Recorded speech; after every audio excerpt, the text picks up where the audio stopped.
Rate of a quantity change.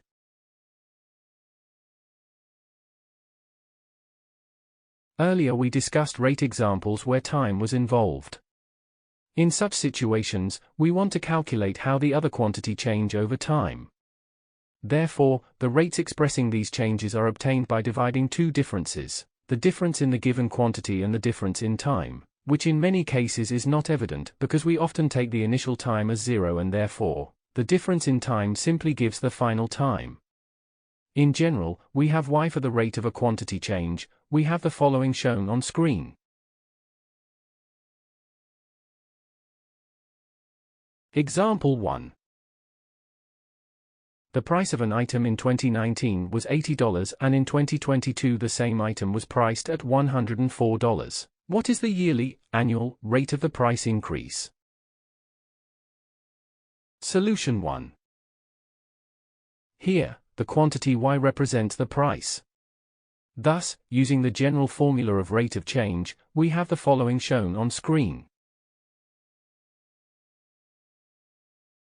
We obtain the following shown on screen.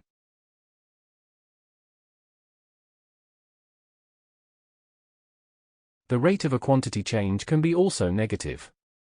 This means the final value of the quantity involved is smaller than the initial value because the quantity decreases. Example 2. The price of petrol during lockdown caused by the COVID-19 pandemic dropped uniformly from $2.15 per gallon to $1.73 per gallon in 2 weeks due to the reduced use of cars. What was the rate of price change during this period?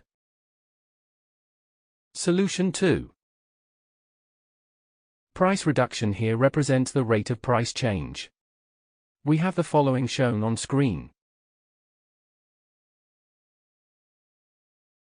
Here, y represents the price and t final minus t initial equals 2 weeks equals 14 days. Hence, we have the following shown on screen. This result means the price dropped by a rate of 3 cents per day. That is all for lesson 4.2.3. To continue this tutorial, please watch 4.2.4, Applications of Rates in Practice. Thank you for watching. Make sure to like and subscribe to keep up to date with new videos. For more information, calculators, and tutorials, please visit www.icalculator.info.